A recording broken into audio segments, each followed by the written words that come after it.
신명기 29장부터는 출애굽 제2세대들을 향해서 이제 이후로 저들의 미래적 운명이 어떻게 될 것인가, 그것을 강론하는 내용입니다. 이스라엘의 운명은 하나님의 언약에 의해서 결정된다라는 것을 강조하면서 그들이 언약 백성의 그 미래를 맞이하기 위해서 무엇을 해야 하는가에 대한 메시지를 주시고 있는 겁니다. 과거와 현재의 점을 연결하여 그 영적인 기울기를 그대로 확장하면 하나님의 언약의 미래가 펼쳐질 것임을 말씀하시려는 겁니다. 그러므로 첫째는 살펴봤다시피 우리의 과거를 감사로 해석할 수 있는 그 믿음이 필요하다라고 전해드렸습니다. 엉망으로 여겨지는 자신의 과거가 있다 할지라도 그럼에도 거기서부터 오히려 그것 때문에 내가 예수를 믿게 해주셨다라는 그 예수 믿게 된 구원의 은혜가 우리로 하여금 감사할 수 있는 영적 해석력의 뿌리가 되어야 한다라고 말씀을 드렸죠.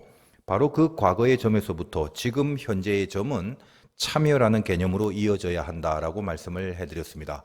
앞에 거 복습을 좀 하는 겁니다. 참여라는 단어의 히브리어인 아바르는 쪼개진 고기 사이를 지나간다는 뜻이라고 했습니다. 원래는 인간이 하나님과 언약을 체결할 실력이 안 되죠. 어떻게 하나님과 동등한 관계 속에서 계약을 맺겠습니까? 아브라함의 사건을 통해서 아셨다시피 하나님이 홀로 지나가는 것만으로 그 계약이 이루어졌으며 그것이 언약 안에 들어가 있는 은혜라는 메시지였습니다. 여기에 들어있는 깊은 의미가 무엇이었습니까?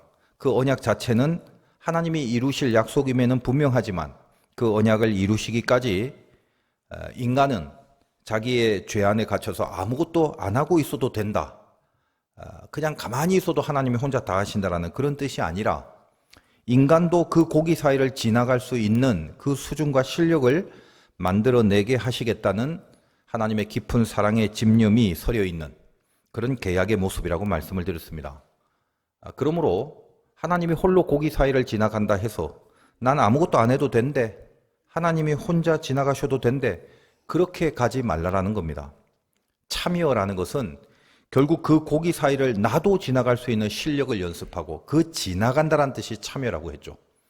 그렇게 지나갈 수 있는 실력을 내 스스로 연습하고 훈련하는 과정 가운데 있어야 된다라고 말씀을 드렸고 바로 그 모습이 언약을 향한 우리들의 현재의 점이 되어야 한다고 했습니다. 그래서 과거의 감사의 해석과 참여라는 현재의 점을 잇는 이 영적 기울기를 그대로 확장할 때 우리를 향한 언약의 미래가 펼쳐진다라는 내용이었죠.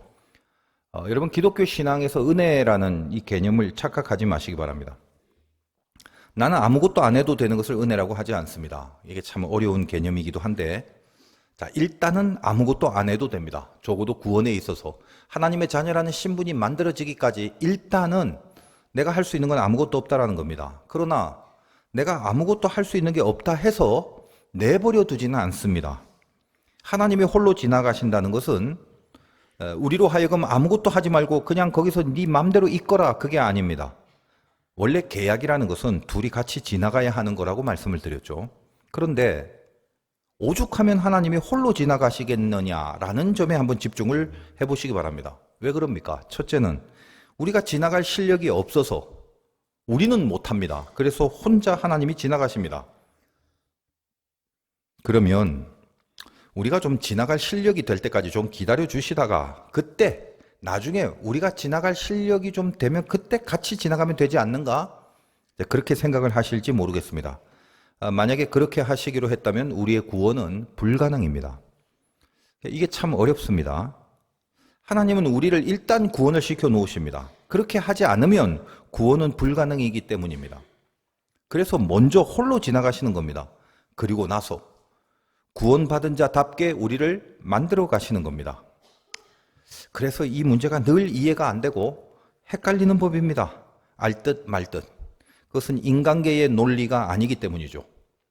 결국 무슨 말인가요? 우리에게는 구원의 조건은 없습니다. 다만 조건 없이 구원을 받았는데 구원을 받았다면 신분이 변한 것은 분명합니다. 신분이 진짜로 변했다면 그 신분에 걸맞는 실력이 만들어져 가는 법입니다. 적어도 만들어져 가는 과정 안에 있게 되는 법입니다. 사과나무가 사과기 때문에 사과만 맺다가 배나무로 변했습니다. 왜 어떻게 변했는지는 일단 모릅니다. 배나무로 변했습니다. 나는 배나무입니다라는 명찰을 받고 달면은 되는 건가요? 아니죠. 변했다면 사과가 아니라 배가 열리는 법입니다. 우리가 은혜로 구원을 받았다면 구원받을 조건이 나에게는 없었지만 일단 구원을 받고 나면 신분이 변해버렸죠. 세상의 자녀가 아니라 하나님의 자녀로 신분이 변한 겁니다. 그래서 진짜 구원을 받았다면 진짜 변한 거고, 변했다면 구원받은 자의 열매를 맺게 되는 것입니다. 지금 나의 현재, 신자의 현재가 바로 거기에 찍혀져 있어야 될 점이 되어야 되는 것입니다. 그것이 언약을 받은 자들의 현재이죠. 은혜를 받았기 때문에, 구원을 받았기 때문에, 자녀가 됐기 때문에, 그것 때문에 분명히 변했기 때문에, 변해야 돼서 변했기 때문에 변했으므로 마땅히 맺어야 될 열매를 맺는 과정 가운데 있는 현재를 살아가게 돼 있다라는 것입니다. 그런데 마귀는 우리들이 언약의 그 미래로 나갈 수 있도록 절대 내버려 두지 않습니다. 공격을 합니다. 그 공격에 넘어가는, 그러니까 가장 중요한 공격의 죄성 중에 최고봉이 우상의 죄라고 말씀을 드렸습니다. 저번 시간까지죠. 우상이라는 건 아주 교묘합니다. 그 언약으로 나아가는 인생의 선분의 기울기를 살짝 틀어버리는 것이 우상입니다. 그러니까 어디 외딴 데서 들어오는 것이 아니라 언약의 선 안에 같이 들어와 있습니다. 다른 말로 하나님 안에 있습니다. 아니, 하나님 안에 있다고들 이야기를 합니다. 그리고 하나님을 믿고 섬깁니다. 하나님을 믿고 섬기다가 하나님도 믿고 하나님도 섬기게 됩니다. 그러다가 무슨 말인가요? 하나님도 하나 붙들고 다른 것도 붙들고 산다는 거예요. 금송아지를 만들어 놓고 이것을 하나님이라고 하자 하는 겁니다. 하나님을 버린 것이 아니라 하나님도 붙들고 다른 것도 붙들기 시작합니다. 마치 그 언약의 선분 안에 같이 있는 것 같은데, 하나님을 믿는다는 선 안에 들어가 있는 것 같은데 그 영적인 기울기의 각을 살짝 비틀어 버린다는 거예요. 야, 이쪽도 좋은데 알았어. 그래, 이쪽이 맞는데 저쪽도 좋고 이쪽도 좀 괜찮아. 그렇게 살짝 각을 비틀어 버립니다. 고로 분별과 선택과 판단하는 그 일에 내가 하나님과 같아집니다.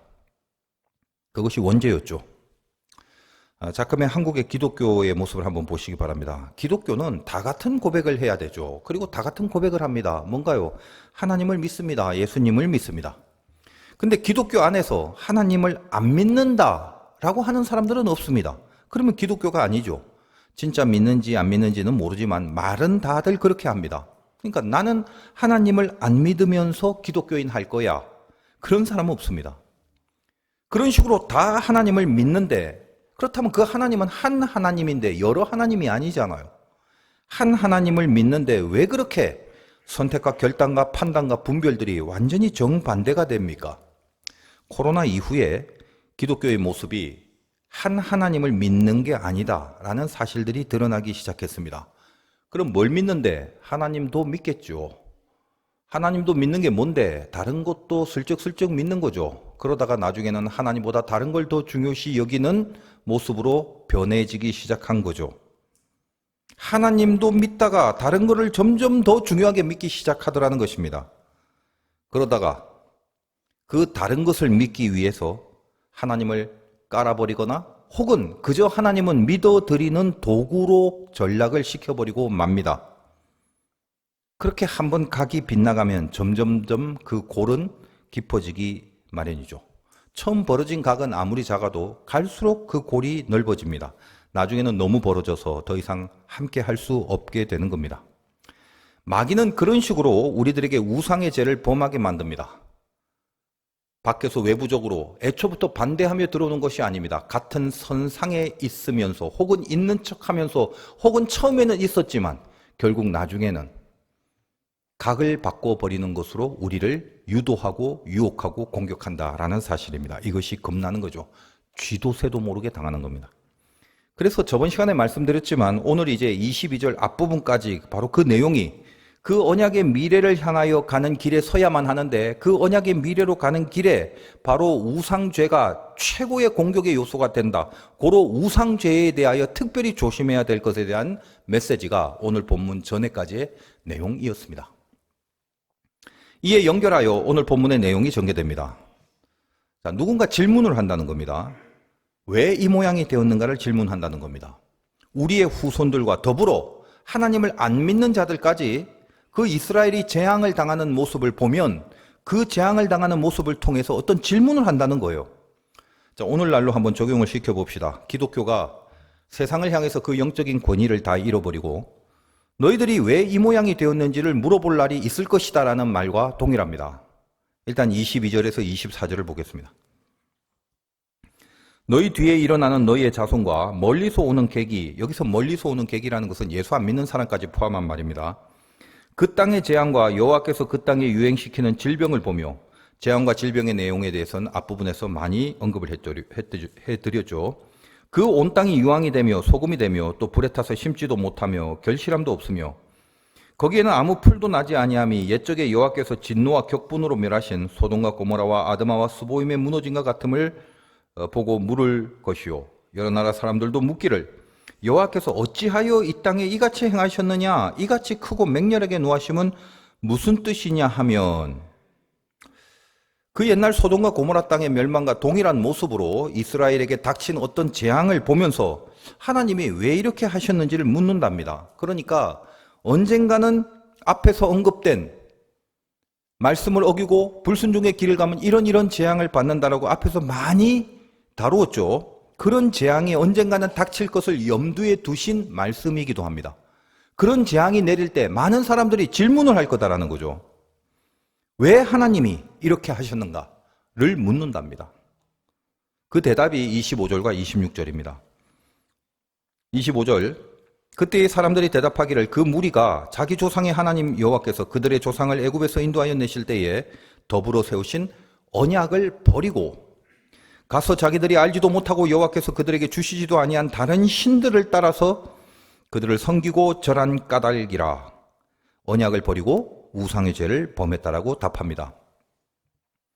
이런 내용들이 그저 추상적인 말들이 아니라 실제로 이스라엘의 현실 역사 중에 벌어난 엄연한 사실로 드러났죠. 예를 들면 바벨론의 침략으로 이스라엘의 포로들이 바벨론으로 다 잡혀갑니다. 오늘 본문 28절에 그 사건을 이 땅에서 뽑아내사 다른 나라에 내던졌다라고 표현을 하고 있습니다. 28절 잠깐 볼게요. 여호와께서 또 진노와 격분과 크게 통한하심으로 그들을 이 땅에서 뽑아내사 다른 나라에 내던지심이 오늘과 같다 하리라. 우리는 하나님의 은혜로 말미암아 특별히 이 나라는 세계적으로 잘 사는 나라가 되었습니다. 그러나 앞으로 우리나라의 정치와 경제가 어떻게 흘러갈지 참 우려가 됩니다. 나라의 문제는 나 개인의 문제와 직결되는 문제이기 때문에 이 나라를 위한 기도와 또 이 나라를 향한 또 하나님의 그 뜻이 실현되기를 간절히 하는 마음이 우리에게 분명히 있어야 할 것은 틀림없습니다. 제가 개인적으로 알고 있는 그 금융계의 많은 전문가들이 이구동성으로 말하는 것이 심각하고 또 극단적인 경제 위기가 초래될 것에 대한 내용이었습니다. 근래에 들어 이 나라의 현실이 암울하고 참담합니다. 누구 때문일까요? 우리는 모두가 세상에 안 믿는 자들과 동일한 관점에서 이 현실을 이해하려는 우를 범하고 있습니다. 어떤가요? 자기가 옹호하는 정치인이나 혹은 싫어하는 정치인들, 이것들을 지적하고 비교하며 마치 이 나라가 내가 반대하는 정치적 세력에 의하여 잘못되어 간다라고 여기고 자기가 원하는 위정자들이 세워지고 힘을 얻으면 해결될 것이라고 서로 각각 그렇게 착각을 하고 살아갑니다. 전혀 그렇지 않습니다. 적어도 성경을 통하여 하나님을 알고 세상 무엇보다도 하나님을 가장 중요하게 여기고 살아가는 여러분 같은 믿음의 자녀들은 이 세계관부터 세상 사람들과 동일해서는 절대 안 되는 것입니다. 우리는 우리만이 이해하고 해석할 수 있는 믿음의 렌즈를 끼고 바라봐야 됩니다. 어떤 나라에 재앙이 있다면 그거는 1차적으로 예수 믿는 사람들에게 그 책임이 있습니다. 잘못 믿어서 그런 겁니다. 여러분, 애굽이나 아수르나 바벨론이나 페르시아나 헬라 로마 같은 이 거대한 제국들과 나라들, 하나님 안 믿는 세계사적으로는 이들의 만큼 큰 힘과 권세를 갖고 있는 나라들이 별로 없었던 거대한 세력의 제국들입니다. 그러나 성경 안에 들어가 있는 저 나라는 무엇입니까? 저들의 막강한 힘 때문에 이스라엘이 망하거나 포로가 된 게 아니었죠. 오히려 하나님이 사랑하시는 당신의 백성인 이 작은 이스라엘을 징계하시고 그래서 고치고 만들어 가시기 위해서 하나님은 이 땅의 거대한 세력들을 전부 다 이용하셨습니다. 만약에 잘못이 있다면 하나님을 믿는다고 자타가 공인하는 우리 기독교인들의 잘못이었던 것입니다. 그것이 성경의 역사이지 않습니까? 특별히 저와 같은 목사들처럼 기독교 지도자들의 죄, 그리고 언제든지 자기 이익을 위해서는 하나님이 아니라도 다른 걸 붙들고 매달리고 섬겨왔던 그런 교인들의 그 지독한 우상의 죄악들 때문이었습니다. 이번에 아프리카 선교를 하면서 저 개인적으로는 육체적인 힘겨움이 클 수밖에 없었지만 영적으로는 많은 위로와 힘을 얻는 시간들이었습니다. 기도해 주신 성도님들께 감사를 전하고 우리 화도교회가 이번에도 주님의 귀한 사역을 잘 감당하고 또 말씀으로 섬기는 사역을 은혜 가운데 잘 해냈다고 감사하게 자부하고 있습니다. 일일이 이제 보고를 다 드릴 수는 없습니다만 늘 그래 했듯이 하나님의 뜻이 분명히 있었고 특별히 또 우리가 잘 알고 있는 우리 교회 출신의 이상범 선교사님 포함해서 제가 만났던 그 땅의 선교사님들 참 귀한 종들이었습니다. 현지 목회자들과의 그 세미나와 또 현지인 교회에 그렇게 집회를 하다 보면 그곳의 선교사가 얼마나 저들을 잘 교육했는지가 느껴집니다. 그래서 집회나 세미나에서 말씀을 전하는 것 말고도 그것도 은혜의 시간이 되었지만 실은 그곳에 또 제가 만나는 한국 선교사님들, 남아프리카 공화국 또 모잠비크 그렇게 사적인 시간과 장소에서 이 사적으로 나누는 대화 속에서도 참으로 많은 그런 영적 메시지를 서로 교류하게 되었습니다. 한국을 오랫동안 떠나 있는 선교사님들인지라 이 한국의 교회와 한국의 실정을 궁금해하기도 하고 또 이 나라 본부의 교회와 기독교의 상태가 결국 전 세계의 선교사들에게 바로 영향을 미치기 때문에 한국이란 본부의 영적 상태가 얼마나 중요한지 저들이 이미 잘 알고 있습니다. 이 나라의 실정들을 나누면서 주님이 저에게 주신 마음으로 제가 바라보는 이 아프리카 선교의 비전을 우리 선교사님들에게 좀 제시하기도 했습니다. 아프리카라는 나라와 또 특히 그 안에 우리 이상범 선교사님이 사역하고 있는 모잠비크라는 나라의 선교는 제가 이런 말을 했어요. 예수를 믿지 않으면 절대로 감당할 수 없는 선교지이다. 그렇게 말씀을 드렸고 또 저 자신이 그것을 실감하게 되었습니다. 우리 교회 출신이신 이 선교사님과 또 기나긴 선교의 내용들을 나누었는데 이미 제가 전부터 알고 있는 분이었지만 이번에 제가 직접 방문을 하면서 이게 막연하게 알고 있는 그런 수준의 선교가 아니다라는 것을 또 알게 되었습니다. 저 같았으면 절대로 감당하지 못할 사역들을 목숨을 걸고 해내시는 참 귀한 종이다라는 것도 알게 되었습니다. 근데 우리 교회는 이제 이 선교사님과의 관계가 가족들도 있고 그 가족들로부터 참 아는 분들이 참 많지 않습니까? 그래서 큰 걱정이나 염려를 하실까봐 제가 자세하고 구체적인 이야기들을 할 수가 없습니다. 다만 참으로 중요한 선교를 하고 있음이 분명하기에 여러분들의 더 많은 기도와 중보들이 있으시길 부탁드립니다. 모잠비크뿐만 아니라 아프리카 그 거대한 대륙 안에 그 선교의 모습이 얼마나 참 귀한 것이고 중요한 것인가라는 것을 제가 깊은 속에서 자꾸 느껴지고 또 실감하게 되었다는 것입니다. 지금 다른 건 빼고 우리 이선교사님 세 자녀 중에 막내가 지금 한국에 있는데 제가 모잠비크에 있을 때 같이 있었고 저와 비슷하게 한국에 들어와 있습니다. 한국에서 대학을 다니고 있습니다. 근데 그 친구가 막내인데 모잠비크에서 출생한 한국인 1호입니다. 그러니까 그것만 해도 이게 참 묵직한 의미가 있지 않습니까? 그 험한 지역에서 어릴 때부터 받은 연단에 대해서는 제가 아는 분들이 워낙 많아서 다 말씀드릴 수는 없고요. 근데 그 막내 그 친구가 처음으로 모잠비크에서 출생에 성공한 이후에 모잠비크 1호 한국인, 출생한 1호 한국인. 그 다음부터는 한국인들이 이 나라에서도 출생이 가능하다라는 것에 대해서 용기를 얻고 그 뒤부터도 한국 사람들이 이렇게 아기를 낳을 수 있었다라는 이야기를 듣습니다.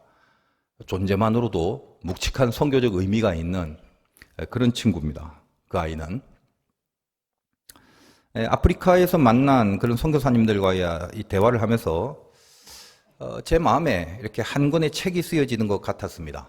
한국의 나라가 여기까지 오는 과정 가운데 어떤 기독교적인 영적인 맥락이 있었는가를 간헐적으로 여러분들은 저희 설교를 많이 들어서 기억하시는 분들은 어느 정도의 맥락을 잡고 계실 수도 있겠습니다만은, 그래서 제가 그런 이야기를 선교사님들에게 좀 전해주면서, 왜냐하면 한국에 대해서 궁금해 하시잖아요.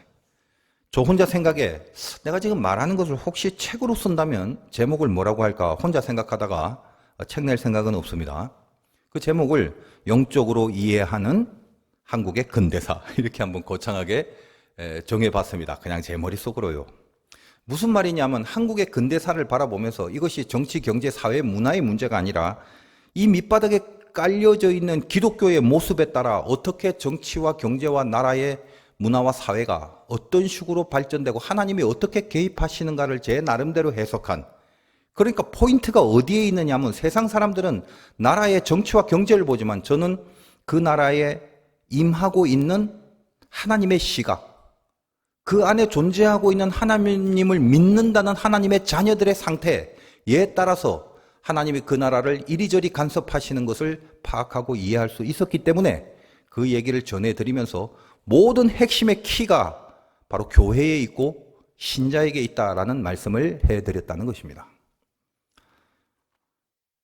남아공에서 사역하시는 또 다른 한 분의 선교사님은 긴 시간을 아주 집중해서 저희 말들을 청중해 주셨고, 워딩 그대로 표현하자면 저를 만나서 속이 다 뚫리는 시원함을 느끼셨다라고 고백을 했습니다. 저 같은 이해와 해석을 해주시는 분이 없다고 그렇게 또 말씀을 해주셨습니다. 그 공감의 뿌리가 뭘까요? 제가 어느 나라를 가든지 실은 그 근본적인 핵심은 다 동일합니다. 잘 사는 나라든 못 사는 나라든 단지 그 삶의 수준과 생활의 어떤 그 퀄리티가 다를 뿐이지, 그들이 믿는 하나님과 그 신앙의 질문들, 예수 믿으면서 겪고 있는 갈등과 고민들의 내용들, 이건 다 동일한 거였습니다. 남아공의 그 현지 목사님들, 새카마신 그분들과의 세미나는 제가 즉석에서 질문을 받아서 대답을 해드렸는데, 그 질문이 사실은 우리와는 먼 나라에 있는 현지인들, 목회자들의 질문이지라 상당히 색다를 줄 알았지만 의외로 너무나 동일한, 우리와 전혀 다른 게 아니더라라는 말입니다. 아프리카에도 이단은 많았습니다. 물론 한국 이단들입니다. 더군다나 가난함이 있는 그런 나라인지라 기복신앙에 젖어 있었고 신비주의에 치우치는 경향이 강합니다. 그래서 이 아프리카 출신의 이상한 그 무슨 예언자입시고 하는 그 가짜들이 얼마나 많은지 몰라요. 근데 사실 우리나라도 어려울 때 그런 과정을 거쳐오지 않았습니까? 그런데 그 다음으로의 성장이 안 되는 겁니다. 이스라엘 역사로 친다면 홍해 바다를 건너주는 엄청난 기적을 체험했는데 그 다음에 그 자리에 텐트를 치고 눌러 앉아서 등 따시고 배부르게 해달라고만 조르며 살았습니다. 그게 목적이 아닌데 어느덧 그게 목적이 된 것입니다. 그래서 그 목적을 위하여 초월을 좋아하게 됐고 기적과 이사를 통해서 뭔가 신비한 경험을 하는 것이 신앙의 중요한 내용이라고 여기게 된 것입니다. 초월이나 기적이나 이사는 가장 중요한 종교의 그 바탕에 깔려있는 반드시 있어야 될 본질 중에 하나이면 틀림없지만 그것이 목적이어서는 각이 빗나가 버리는 것이죠. 선교사들이 해야 될 것은 신앙이라는 것이 그런 것이 아니다라는 것을 가르쳐줘야 하는 것입니다. 예수가 말한 복음이 뭐고 그 말씀대로 따라간다는 것이 무엇이며 구원이라는 것이 얼마나 중요한지를 그걸 가르쳐줘야 됩니다. 배부르게 해주셨다면 그것도 하나님의 은혜이면 틀림없지만 왜 배부르게 해주셨는지를 가르쳐줘야 합니다. 왜 기적을 베풀어 주셨는지를 가르쳐줘야 됩니다. 그것이 선지자들과 지도자들의 사명입니다. 그 현지의 목사님들을 제가 오랜 시간 하나하나 질문을 받고 자세히 가르쳐 드릴 때마다 손을 하늘로 들고 깨달음에 고개를 끄덕이고 아멘을 외칩니다. 그냥 보기가 좋더라고요, 그 모습이. 원래 그 나라의 반응의 태도인지 몰라도 선교사님들 말 들어보니까 그건 아니라고 합니다만 깊은 은혜 속에서 그런 표현을 했다라고 말씀을 제가 들어서 어쨌든 저는 스스로 굉장히 은혜 가운데 있었습니다만 제가 그들의 그 모습을 보면서 한국 교회 목사님들도 저런 깨달음들이 좀 생겼으면 좋겠다는 생각이 울컥울컥 들었던 것입니다. 물론 얼마나 훌륭한 목사님들이 이 세상 곳곳에 남아 있는지 잘 알고 있습니다. 근데 그들은 드러나지 않고 부각되지 않고 크지 않습니다. 그리고 유명하지 않습니다. 그런데 분명히 남아 있습니다. 아프리카 땅에서도 하나님이 그런 분들을 이렇게 만나게 해 주신 겁니다. 저는 제가 제일 부족함을 알고 있기에 그냥 하는 말이 아니라 진짜로 그렇게 알고 있기 때문에 그런 만남이 있을 때마다 늘 제 가슴이 더 뜨거워지고 거기서 힘을 얻는 그런 감동과 위로함을 받습니다. 한국에서 요즘 많이 절망했던 그런 부분들이 그 척박하고 어려운 땅에서 하나님의 길을 바로 가고자 하는 그 무명의 목회자들과 선교사를 바라보면서 제가 용기를 얻게 되는 그런 위로가 되어줬습니다. 결국 어느 나라나 어느 시대나 마찬가지입니다. 우상의 죄성을 버려야 하는 것은 틀림없습니다. 아주 건방진 말일지 모르지만 제 심정을 좀 이해해 주시고 들어주신다면 요즘은 이제 저도 나이가 들면서 후배 목사님들이 많아지다 보니까 목사님들을 좀 가르치고 싶다는 마음이 듭니다. 제가 이제 뭘 더 잘 알아서가 아니라 목사 한 명이 바로 서게 되면 얼마나 많은 귀한 영향력을 끼칠 수 있겠습니까? 반대로 목사 한 명이 잘못 들었으면 훨씬 악한 영향력을 많이 끼칠 수밖에 없겠죠. 그래서 바른 길을 향해서 저도 부족함이 많다 보니까 같이 고민하고 애쓰고 뭔가 묵상하고 그런 시간들을 목사님들과 같이 했으면 좋겠다는 바람이 든다라는 것입니다. 우리 이상범 선교사님이 올해에 아주 중요한 직분을 맡게 되었는데 그 아프리카라는 거대한 대륙 그 전체에 있는 아프리카 전 대륙에 있는 한인교회, 감리교뿐만 아니라 모든 개신교 교단들을 다 합친 모든 한인교회의 목회자의 회장직을 맡으셨다고 합니다. 그 한인교회들의 목사님들이 이제 다 모여서 목사님들이 연합으로 이제 집회와 세미나를 하는데 그동안 이제 코로나로 못했다가 올해 9월인가 혹시라도 저에게 강사를 요청하게 되면 다시 한번 와주십사 하는 그런 의견을 비춰주셨습니다. 물론 모든 교단의 한인교회 목사님들이 모이는 그런 연합 집회인지라 그리고 아프리카는 감리교가 그렇게 강하지가 않아요. 아무리 회장이라도 독단적으로 결정할 수 있는 아니겠죠. 근데 만약에 혹시라도 그런 결정이 이루어진다면 하나님의 뜻이 분명히 있다라고 확신하고 제가 응할 마음의 감동이 사실은 생겼습니다. 그래서 그렇죠. 항상 큰 집회에 무슨 강사를 선택한다는 것에는 늘 구조적인 그런 난제들이 있습니다. 이름 없는 무명의 목사를 강사로 선택한다는 것에는 용기가 필요할 것이고 하여간 여러 가지 생각하고 고려해야 될 점들이 참 많습니다. 그런데 하나님의 뜻이 있다면 아프리카라는 힘겨운 그 대륙에서 목회를 하고 있는 한국 목사님들에게 또 하나님이 또 하나의 기회를 주실 수 있다라는 생각이 들기도 했습니다. 어쨌든 하나님도 지도자를 통로로 이용하시고 마귀도 지도자를 이용해서 역사합니다. 여러분들이 이 나라를 위해서 기도하실 때에 위정자들보다는 이 땅의 목사님들을 위해서 기도를 하시는 것이 훨씬 더 중요하다란 말입니다. 그놈의 위정자는 누가 되더라도 그걸로 이 나라가 움직여지지는 않습니다. 중요한 것은 이 땅에 예수 믿는 신자들이고 그들을 지도하는 지도자들이죠. 오늘 본문은 이스라엘의 그 언약의 미래를 논하면서 과거를 어떻게 해석할 것인가 그리고 현재를 어떻게 살아낼 것인가를 정리하면서 29절 마무리로 하고 있습니다. 그 부분을 한번 읽겠습니다. 감추어진 일은 우리 하나님 여호와께 속하였거니와 나타난 일은 영원히 우리와 우리 자손에게 속하였나니 이는 우리에게 이 율법의 모든 말씀을 행하게 하심이니라. 오늘 제목이 여기에서 비롯됩니다. 드러난 질문, 감추어진 대답입니다. 29절 본문은 감추어진 일 그리고 나타난 일인데 그 본문의 내용에 조금 유사하게 제가 말씀의 제목을 정한 것입니다. 드러난 질문, 감춰진 대답. 일단 우리 제목에 대해서 묵상을 한번 해봅시다. 질문이 드러났고 대답은 감춰졌다. 무슨 말입니까? 드러난 질문이라는 것은 앞에서 나왔던 질문들 말합니다. 말씀드렸죠. 하나님을 믿는다면서 왜 이 모양이 있냐? 하나님을 믿는 백성의 몰골이 왜 그러냐? 이런 질문들이 있다는 것입니다. 이제 여기에 대해서 답을 해야 되는데 감추어진 대답이 뭐냐? 사실은 그 대답이 감추어진 것은 아닙니다. 아까 말씀드린 것처럼 우상의 죄를 범하게 되므로 많은 죄 중에 특히 우상의 죄를 범하게 되므로 하나님의 징계와 재앙이 내린 것이다라고 대답을 하면 됩니다. 그건 전혀 감추어진 대답은 아닐 것입니다. 오늘 말씀의 제목에서 질문은 드러난 건데 왜 대답이 감추어진 것인가에 대하여 이제 오늘 마지막 절을 통해서 다시 한번 좀 다른 각도에서 묵상을 할 수 있길 바랍니다. 쉽게 말하자면 우리 죄성들, 특히 우상죄를 범하는 것이 문제가 돼서 하나님도 믿어드리고 그 외에 다른 것도 붙들고 살아가는 이 부분에 대한 문제. 그래서 우리가 언약의 미래를 분명히 보장받은 백성임에도 불구하고 그렇게 잘못 살다가 각이 틀려져 버릴 수 있다는 것을 분명히 말해주고 있는 것인데 거기까지는 이렇게 드러난 질문에 대하여 드러난 대답일 수 있다는 것입니다. 왜 언약 백성인데 이렇게 됐어? 그거 우상 섬겨서 이렇게 된 거야. 이런 식으로 질문도 드러난 것이고 대답도 뭐 뻔히 드러나는 그런 것일 수 있다는 겁니다. 그런데 이런 과정 가운데서 진짜 감추어진 일이 있습니다. 뭘 감추어졌냐? 이런 진행 과정 가운데서 하나님이 운용하시는 그 하나님의 뜻에 대해서는 상당히 감추어져 있는 부분이 있다는 이야기를 지금 하려는 것입니다. 조금 좀 쉽게 말씀을 드리겠습니다.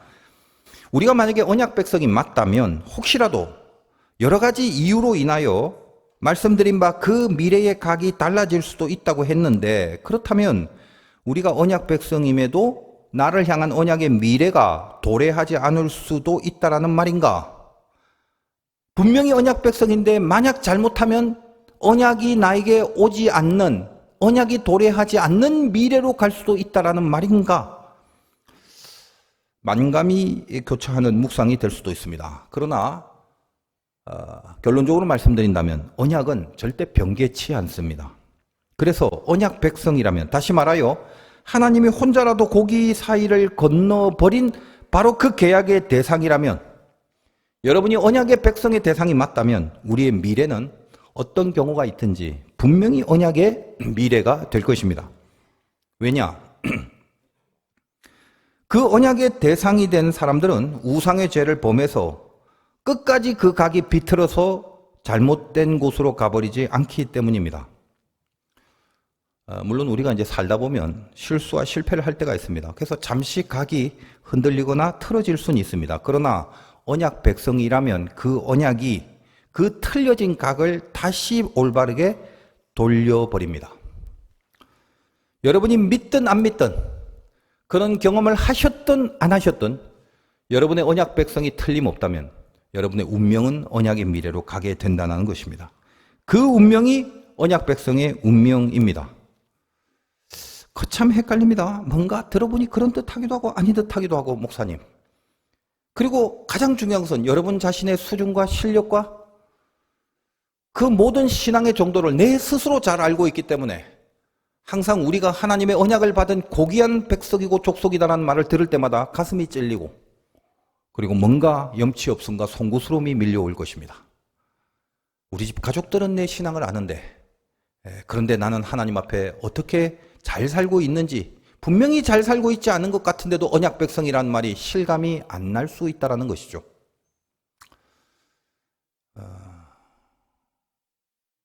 그 생각을 하시는 게 마땅하고 당연하다라고 생각합니다만 그럼에도 불구하고 여러분이 언약 백성이라는 사실에 대한 선포와 주장을 약화시키면 안 되는 것입니다. 그래서 말씀드리기가 참 곤란합니다.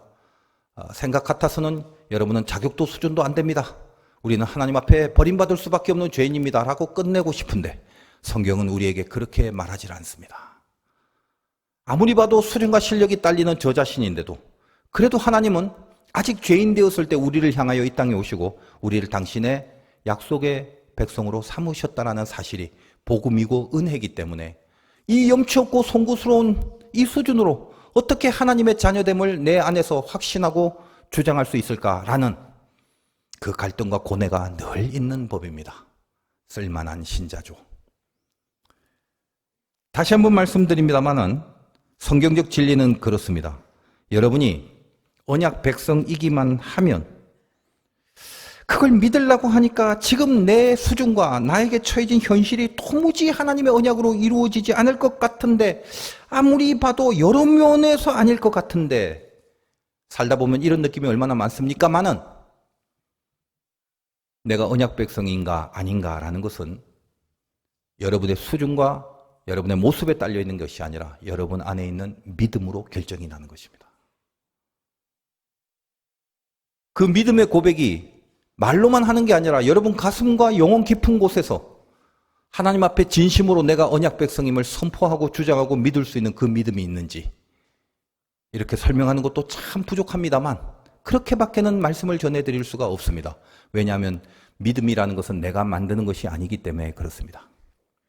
내가 부족한 건 부족한 거고 내가 모자라는 건 모자란 거다라 할지라도 하나님 앞에 언약 백성이 되고 싶으며 하나님이 나를 언약 백성으로 삼아 주신 것이 너무나 감사하며 그리고 나는 그 하나님의 언약을 분명히 믿는다는 내 안에 고백이 있기만 하다면 그 사람은 언약 백성의 반열 안에 든 사람임에는 틀림없습니다. 이미 믿은 사람과 이미 은혜 받은 사람이 갖고 있는 그 아무것도 아닌 것처럼 느껴지는 그 감각이라는 것은 은혜 받지 못한 안 믿는 사람에게는 죽다 깨어나도 생길 수 없는 감각이기에 여러분이 하나님을 믿고 있다라는 그 정도의 차이는 분명히 있겠지만 그 하나님에 대한 믿음이 있다라는 사실은 여러분이 만들어낸 것이 아니라 하나님이 주신 것이기에 고귀하고 소중하고 그 어떤 것으로도 살 수 없는 값없는 은혜임에 틀림없기 때문에 여러분이 언약 백성인가 아닌가는 여러분 안에 있는 믿음으로 스스로 판별을 해보시기 바랍니다. 그리고 만약에 그것이 맞다면 여러분의 미래는 하나님의 언약이면 틀림없습니다. 조금 더 이해를 돕고 이 언약 백성이란 믿음을 여러분의 삶의 실존 속에 적용시키기 위해서 구원이라는 큰 개념에서 생각하지 말고 조금 좁혀서 구체적으로 여러분의 일상의 인생을 한번 생각해 보시기 바랍니다. 언약 백성의 인생이라는 것이 어떤 건지 여러분이 어떤 일을 해나가는 데 있어서 그 문제의 승산이 안 보일 때가 많습니다. 기도도 해보고 말씀도 믿고 하나님을 의지하고 맡기는 그런 믿음이 분명히 있긴 한데 불현듯 자기 계획대로 되지 않는 그런 숱한 사건들을 만나거나 또 어려운 일들을 난데없이 당하게 되면 언약에 대한 그 믿음을 지키는 것보다는 내가 언약 백성이래 라는 믿음보다는 가슴이 떨리고 감정이 복받치고 초조하고 전혀 그 문제에 대해서 견적이 안 나오고 그러거든요. 그걸 어떻게 해결하시렵니까? 좀 더 깊이 생각하고 조곤조곤 꼼꼼하게 대처해 나가면서 그렇게 해결할 수 있을 것이라고 생각하시나요? 여러분 경험상 대부분은 그렇게 못합니다. 그렇게 할 수도 없습니다. 그냥 그렇게 안 되는 상황 앞에서는 속이 무너져 버리는 것밖에 없습니다. 그게 인간의 연약함이라는 거죠. 여기서 드디어 우리는 우상의 죄성을 이겨야 하는 싸움이 시작됩니다. 우상이 뭐라고 했죠? 하나님도 믿고 다른 것도 같이 믿게 되는 거. 그러다가 점점 나중에는 하나님보다 다른 걸 더 믿게 되는 거. 그런 거라고 그랬죠. 여러분 왜 속이 무너지나요? 속이 무너질 때 우상의 죄를 범하는 시험을 받게 되거든요. 다시 왜 여러분의 속이 무너집니까? 내 계획대로 안 될 것 같은 판단이 드니까 그러죠. 그러면 어쩌나요? 자기 운명이 자기에게 달려있다고 믿는 세상 사람들은 당연히 어떤 일이 안 되면 속이 무너져 버립니다. 그러나 여러분은 뭘 믿는다고요? 아직도 자기 자신을 믿는 자들은 하나님과 함께 자기도 믿고 있기 때문에 점점 더 나중에는 자기를 더 믿게 되다가 우상이죠. 하나님보다도 자기를 더 중요하게 생각을 하게 되는 겁니다. 그러니까 하나님보다도 더 중요한 그 자기의 그 뜻대로 안 되면 무너지는 거예요. 기초가 반석이 아닌 거죠. 내 삶의 기초가 예수님이 아닌 거죠. 처음에는 물론 인간이기라 약간은 무너질 것 같다는 낙담, 절망 이런 것들이 생길 수는 있습니다. 그러나 여러분이 여러분의 운명을 결정하는 게 아닙니다. 말씀드렸다시피 언약 백성은 언약을 주신 하나님이 정하신 그 운명을 살아가는 자들이더란 말입니다. 그럼 어떤 식으로 그 언약이 전개될지 여러분이 알 수 있을까요? 알 수 없을까요? 지금 당장 내 눈앞에 보여지는 현실이 더더군다나 힘들고 어렵고 고난일 때는 더할 나위도 없죠. 어떤 식으로 그 언약이 앞으로 전개되어 갈지 절대로 우리는 알 수 없습니다. 그걸 알면은 자기가 하나님이죠. 그래서 그 언약이 전개되어지는 방식은 오늘 말씀에 의하면 그것이 감추어진 일이 되는 것입니다. 그 일은 하나님께 속한 것입니다. 29절 앞을 보십시오. 감추어진 일은 우리 하나님 여호와께 속하였거니와. 여러분이 이것을 믿어야 하는 것이 진짜 믿음입니다. 그 감추어진 부분이 하나님께 속해 있다는 것을 믿는 거거든요. 인간의 어리석음이 뭐죠? 고민을 해도 풀리지 않을 그 문제를 늘 자기가 끝까지 품고 살아가려는 것입니다. 에디슨이 병아리를 깔라고 달걀을 자기 품에 넣고 잤다고 합니다. 안 되는 겁니다. 이 믿음이 안 생기는 이유가 뭐죠? 하나님을 안 믿어서 하나님 앞에 믿고 의지하는 믿음이 안 생기는 게 아니라 하나님 믿어드린다니까 자기 뜻대로만 되기를 바라는 마음 때문에 그렇습니다. 그걸 뭐라고 한다? 자기 뜻대로 되고자 하는 그 마음, 자아라고 그러는 거예요. 만약에 하나님의 뜻이라는 것이 내가 지금 원하고 있는 것과 다르거나 아예 반대일 때는 그럼에도 하나님의 뜻이 이루어지기를 원합니다 라는 고백을 할 수 있을까? 거기에 순응할 수 있을까? 그 하나님의 뜻에 순응하는 것, 그게 결국 믿음이거든요.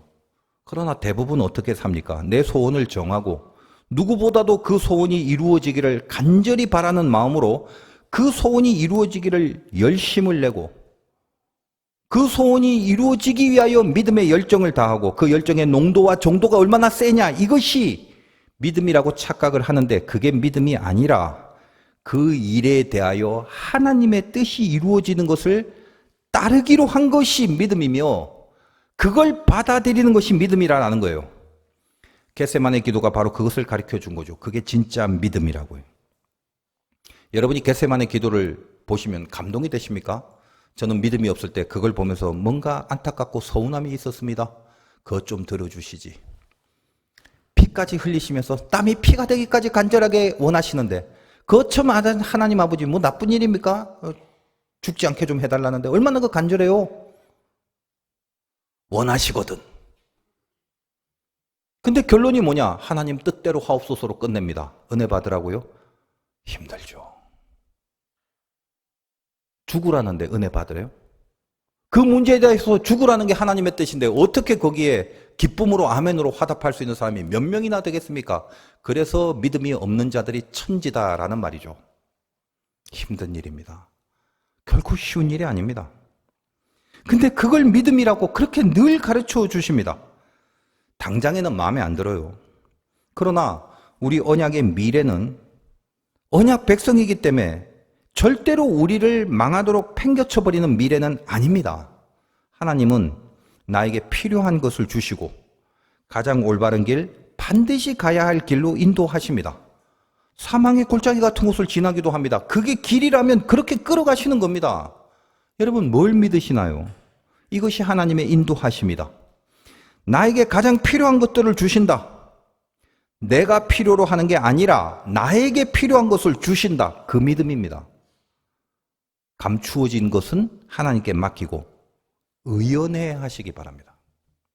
왜 사망의 골짜기로 끌어가는지, 왜 불 가운데를 지나게 하시고 왜 물 가운데를 지나가시는지 그 모든 섭리와 그 방법은 다 하나님께 속한 감추어진 것이기에 내가 계산하거나 판단하거나 이해하는 게 아니라는 얘기입니다. 여러분이 모르는 거 있잖아요. 이해 안 되는 거, 안 풀리는 거, 방법이 없어 보이는 거, 답답한 거, 그거 전부 다 뭐라고요? 오늘 말씀에 의하면 감추어진 일입니다. 그리고 그것은 하나님께 속한 것입니다. 그럼 나는 뭘 해야 하나? 나타난 일을 하시면 되는 거죠. 나타난 일이 뭐죠? 다시 29절. 감추어진 일은 우리 하나님 여호와께 속하였거니와 나타난 일은 영원히 우리와 우리 자손에게 속하였나니. 나타난 일은 뭐죠? 영원히 우리에게 속한 일이라고 합니다. 그래서 우리가 해야만 하는 유일한 일입니다. 나타난 일은. 그게 뭐라고요? 그 이후 마지막. 이는 우리에게 이 율법의 모든 말씀을 행하게 하심이니라. 우리에게 이 율법의 모든 말씀을 행하게 하심이라. 오늘 나에게 주어진 하나님의 말씀을 지켜 따르고 행하시라라는 말입니다. 아, 그 뻔한 얘기. 예, 뻔한 얘기입니다. 아니, 그럼 그것만 한다고 됩니까? 됩니다. 되는 게 아니라 그래야만 합니다. 우리는 언약을 찾지 않으면 독약을 찾게 되는 족속입니다. 죄는 늘 고난 중에 짓게 되는 법이죠. 고난이 뭔가요? 자기 만족이 사라지는 상태를 말합니다. 그러므로 자기 만족이 목적이 되는 자는 반드시 죄의 방법을 사용하고 말씀을 따르겠다는 의지를 다 날려보내는 유혹을 받게 되는 법입니다. 그 유혹이 참으로 강합니다. 하나님을 잘 이해하십시오. 믿음이라는 것은 내가 믿고 있는 대상이 누군가를 아는 겁니다. 하나님은 운명은 감추어 두시고 말씀은 나타내 주십니다. 오늘 이 본문에서 감추어진 일은 우리의 총체적 운명이고 나타난 일은 우리에게 주신 하나님의 말씀입니다. 여러분, 이스라엘의 광야라는 것이 바로 그거죠. 가나안은 감추어 두십니다. 보이지 않게 하십니다. 그러나 불기둥과 구름기둥으로 저들을 매일매일 인도하고 계시는 겁니다. 불이라는 기도의 그 기둥과 구름이라는 말씀의 기둥을 매일매일 나타내 보이셨다는 겁니다. 그 나타내 보이는 일을 하라. 그 기둥을 향해서 행하여 나가기만 하면 그 끝이 가나안이라는 것을 지금은 안 보여도 그것을 믿는 믿음이 있는 자들만이 이 광야를 끝까지 지나갈 수 있더라는 것입니다. 마찬가지입니다. 여러분이 언약 백성이라면 그 언약의 미래가 우리에게 주어질 운명이라면 오늘 나에게 나타난 이 말씀 앞에서 답을 구하시기 바랍니다. 감추어진 것에서 답을 찾으려고 하지 마시고. 믿음은 사랑이죠. 여러분, 하나님을 사랑하는 게 믿음입니다. 딴 거 아니에요. 사랑한다면 분명히 믿게 됩니다. 어떻게 풀려나갈지를 고민하지 마시고 오늘 주어진 말씀 앞에서 그 말씀을 나타내 보이신 그 하나님을 진심으로 사랑하시기를 바랍니다. 감추어진 일을 하나님께 전부 다 맡겨드리시기 바랍니다. 그러려면 내가 잘 되기를 바라는 것이 아니라 내가 사랑하는 하나님이 잘 되시기를 바라는 마음으로 임하셔야 하는 겁니다. 그게 사랑입니다. 나타난 일들, 그 말씀을 반드시 지켜내시는 승리가 있으시기를 주님의 이름으로 축원드립니다.